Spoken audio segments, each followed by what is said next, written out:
Happy International Day po uli sa inyong lahat mga kamatyas. Ngayon naman ang ating pag-aaralan, magbalik tanaw tayo sa riwain natin, isa sa paborito kong match na naganap sa history ng chess. Walang iba kung hindi sa laro ng ating pambatong si Grandmaster, Asia's first Grandmaster Eugene Torre kontra sa The Magician of Riga, Mikhail Tal, na kahit sino, karamihan iniidolo ito sa lakas umatake, sa ganda ng mga kombinasyon ng mga sacrifices ay Mikhail Tal talaga. Pero nakaharap po ng ating pambatong si GM Torre. Yan po, no? 2 games ang i-analyze natin ngayon.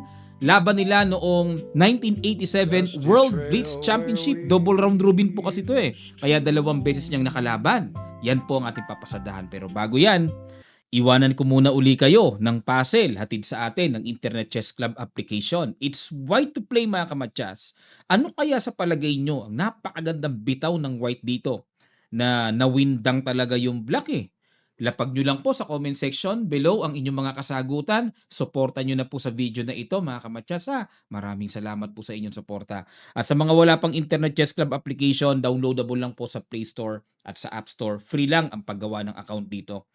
Unahin nating laban, white si GM Torre, tapos mamaya black po kasi nga double round robin ito. 2 beses naglaban. Ang ginawa ni GM Torre, nag D4, Knight F6 si Tal, Knight F3, E6, C4, D5.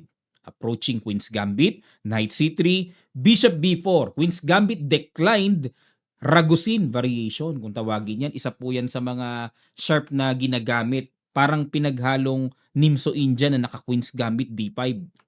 Bishop G5 kumounter pin dito si GM Torre at nag-H6 pinaalis, kinain-kain at kumapture sa D5, capture A3. Sinubukan ng ating pambato kung anong gagawin dito ni Tal. Kakainin niya ba yan o aalis lang? Kinain na. Talagang pasugod lagi itong si Tal. Palaban palagi. Nag C5. Ayan na. Yan na po ang signature ni Tal na inaabangan kong palagi. Yung mga basag-basag attack niya eh. Nag E3. Nako, si GM Torre, kilalang kilala po yan. Na napakatibay dumipensa, parang Petrosian Karpov na pinagsama nung araw yan eh. Knight C6. Bishop E2, castling, at nag-bishop E6 para kumpletuhin lang ang developments. At dito po mga kamatyas, kung kayo po yung nagtataka, libre yung pawn, ba't hindi kinakain? Kasi anytime naman may bawi sa pawn C3. Okay po, kaya hindi pinapansin yung C5. Nag-queen A4 dito, okay, angat lang ang queen at ayan na, para i-develop na next yung mga torres ang dadalhin ng maganda. Queen E7, umatras lang para depensahan ang pawn C5 at nag-rook D1, rook C8, okay? So proper placement sa mga tore na yan. Rook B1, pressure doon sa B7 pawn at nag-rook C7, nag-react kagad dito si Tal. Depensa kagad. At the same time, meron pong plano na mag-rook C8 para mag-battery ng malakas sa C-file.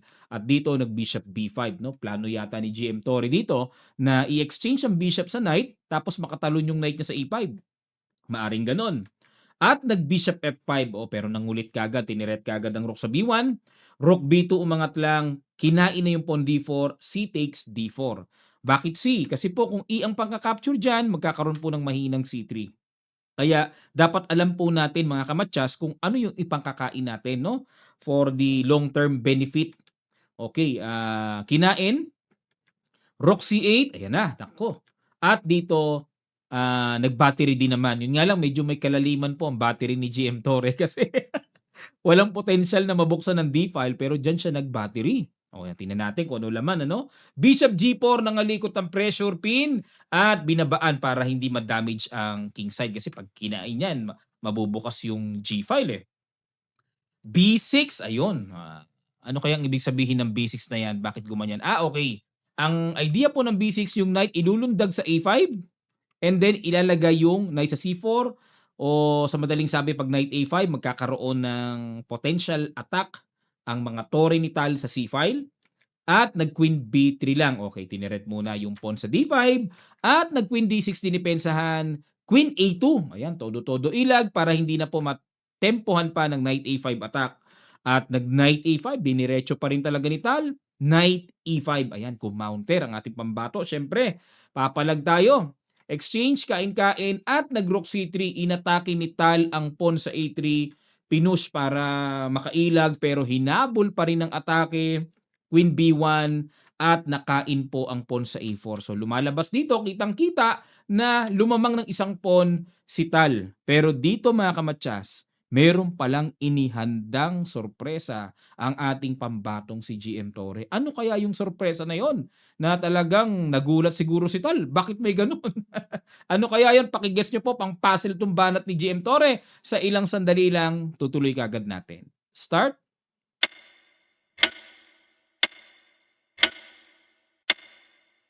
Maraming salamat po mga kamatyas. Grabe, ang ganda nito. Boom! Knight takes F7. Oo, akala natin si Tal lang ang malakas umatake, no? Sinabayan ng ating pambato.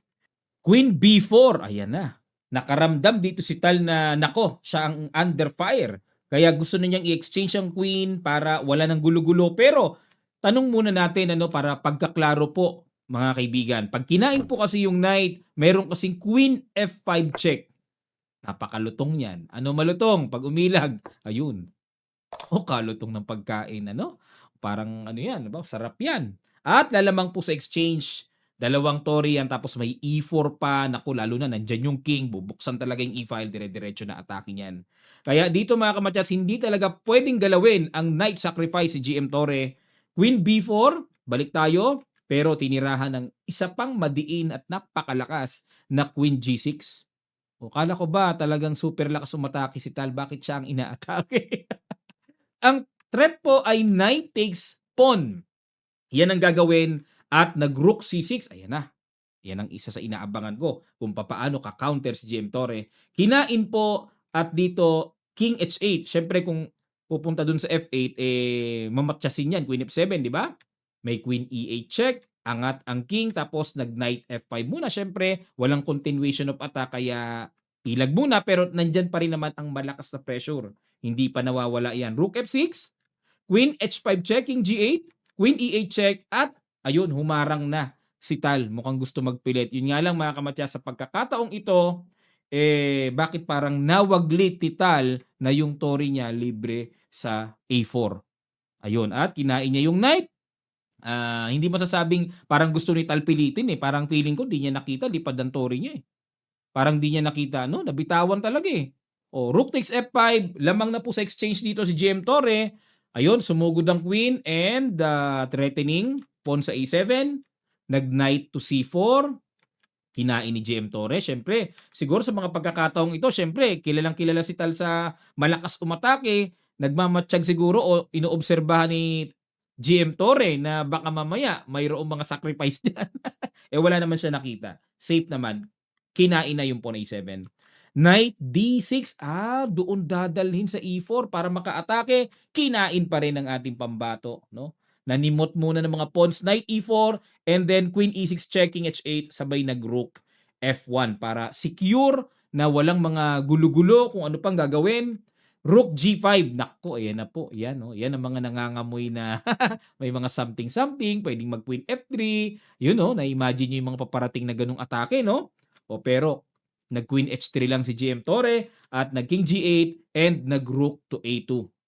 Okay? So wala pong delikado dito. Talagang safe, no? Rook A2, may plano po kasi si GM Torre na sa isang banda umatake sa A-file. Nag-Rook G6. Ayan. Kasi siguro dito ini-expect ni GM Torre na baka mamaya tirahan siya ni Tal ng Rook F5, meron pong baon-baon na Rook A8. Ayan, sacrifice kain basta magkaroon ng way na mas-simplify. Kasi habang nasisimplify ang mga piyesa mga kamatyas, lamang ka sa material na exchange mo, lalo mong mararamdaman ang ginhawa ng iyong kalamangan. Kasi na-exchange mo yung mga panggulong piyesa ng kalaban mo eh. So, yan ang technique, no? Kaya dito si Tal nakita niya yan at bumaba lang siya ng Torre. Mukhang dyan siya lilipat. Makuntirya niya lang, ma-pressure niya lang talaga ang F2. Pero nag-Rook A1, ayan na po. Ayun na, sisibat na doon, no? Knight G5, nanggulo muna ng atake sa queen, pero nag-Queen H5 lang. Knight F3 check, syempre di pwedeng kainay, nakapin, ilag lang. At nag-Rook F6, wala na. Nagwala na talaga. Pinapasubo na yung knight sa F3, pero tinirahan lang po ng Rook A8 ng ating pambato. Pumalag pa, kain-kain kung sabagay blitz po ito mga kamatyas kaya medyo nilalaban-laban pa. Ayun 'no. Check, Queen F5, Rook G6 and ang final shot, Rook A6. Kumbaga sa boxing, knockout! Ayun. Nakauna po si GM Torre sa The Magician of Riga na nung time na 'yan, napakalakas pa rin talaga ni Tal niyan, eh.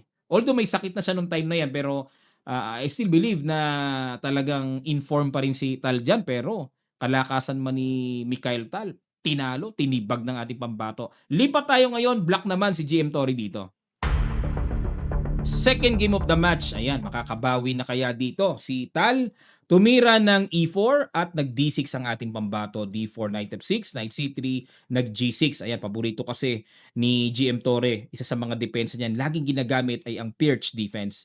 Nag-C6 muna, no, to secure, to control D5 and B5 square, Queen D2. Ayan na, pumorma na ng ganyang patong. Nako, mukhang maninibat kagad si si Tal sa king side at nag-knight BD7 muna. So, dinelay niya muna yung development ng Bishop G7 kasi baka mamaya nga, pag-iingat lang, baka manibat kaagad ng atake.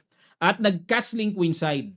Okay? Signature style of the Magician of Riga. Castling queenside, paborito niya yan pag puti siya para makabomba kaagad ng atake, no? Pero nag-Queen A5 muna si GM Torre. Alam niya kaagad eh, nararamdaman niya kasi may something gagawin eh. Kaya dinidelay niya muna ang development sa king side para hindi muna makaporma si Tal ng mga binabalak niyang atake. At nag-King D1, sinecure muna yung pawn sa A2 kasi kahit papano under pressure pa rin. At binirahan ng B5. Tingnan nyo. Iba ang prinsipyo ni Torre nung araw, ano? Ni GM Torre na parang gusto niya, okay, atakador ka, sige ikaw ang atakihin ko. Atakador pero sinabayan niya ng atake. Bishop D3 kasi po ang plano ng B5 is to play B4 and knight takes E4. O kaya napadepensa si Tal at nag-knight B6. O intending to play knight C4, siya talaga umatake oh. Knight D5. Sinubukan si Tal eh. Bumalagbag na si Tal at nakipag-queen to queen, obligadong kainin ng queen, pumingas muna sa knight, and then ito po nangyari. So nagkaroon po ng slight disadvantage sa pawn structure ang ating pambato, no?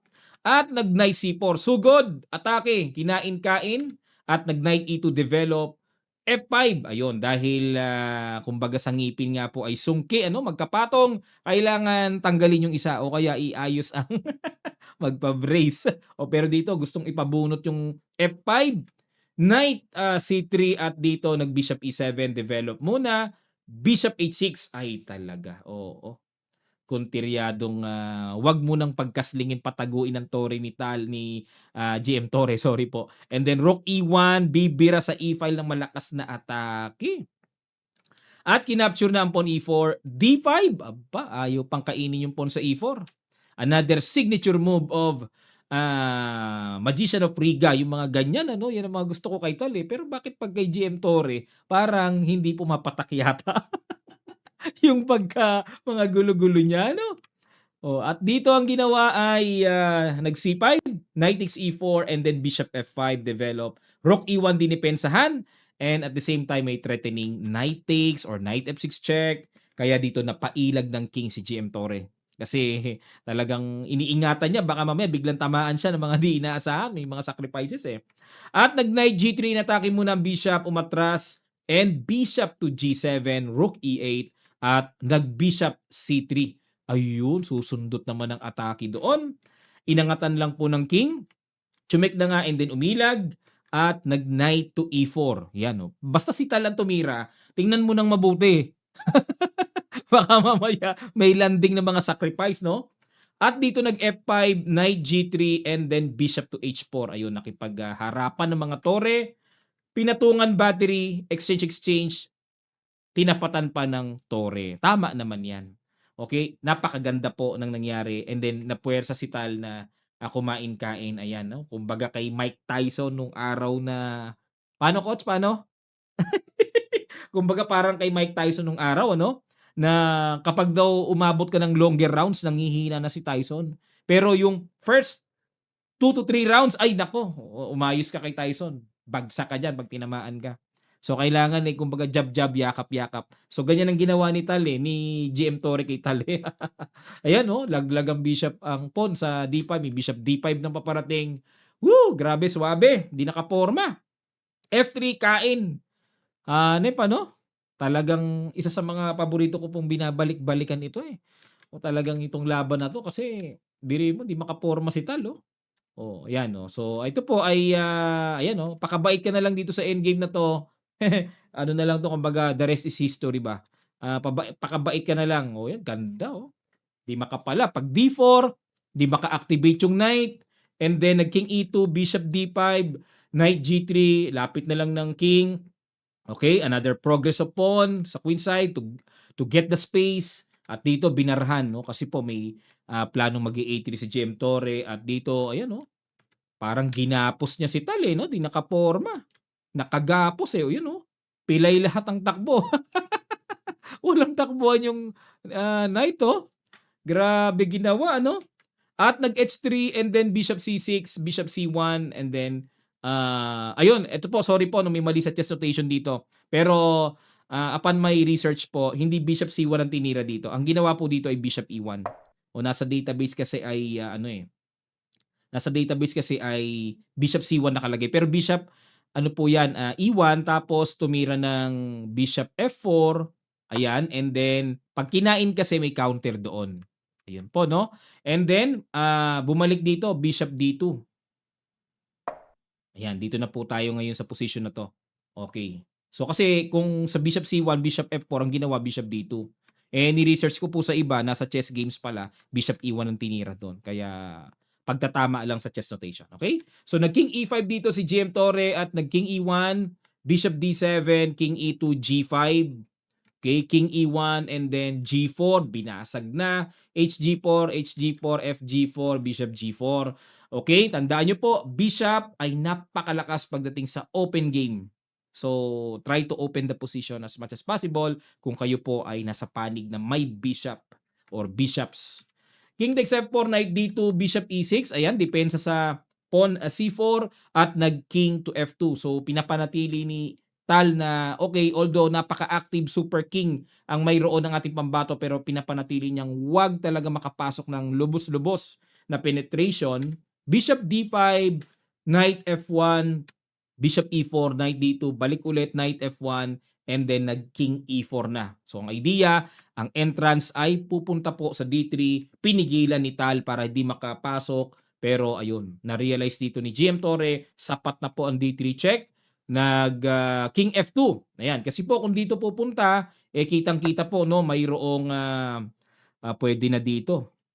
Pag nag-knight E3 and then simple bishop E6 and then followed with, gagapangin eh. May king G3, mayroong king F2 hanggang sa masugswang at baka talagang tuluyan ng mapabagsak po yung pawn sa G2. Kaya dito, ang ginawa after D3 check, nag-king F2 lamang dito si Tal. And dito po mga kamatyas, meron akong ipapuzzle sa inyo. Napakagandang ginawa ng ating pambato sa ilang sandali lang. Tutuloy kagad natin. Start.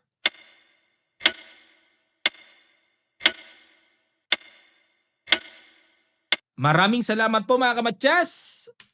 D2, sacrifice. Yan ang mga teknikan sa endgame. Knight D2, King D3, Knight F1, and then King C2. Ang ganda ng ginawa. Oh. Nagpa-double talaga si GM Torre. Oh. Kain, sinadya niya talaga yan. Kain, kain. Pero ang tanong dito, papaano ngayon i-hold ng white yung paspon na very strong na magkukwin ng ating pambato. Knight B6, King B3 lang. Wala. Supported ng King. Oh. Eto na. A3 is coming na. Wala na rin pala yun, lalim ni GM Torre sa endgame nung araw. Oh. Kinain-kain at dito po ay naparesign na ang former world champion Mikhail Tal. Kasi po bakit nag-resign?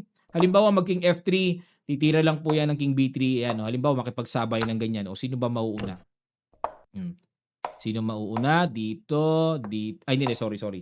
Bakit iniharang? O dito, push, G6, and then, ayun, bago pa makarating eh. Bago pa makarating sa paroroonan eh, napigilan na eh.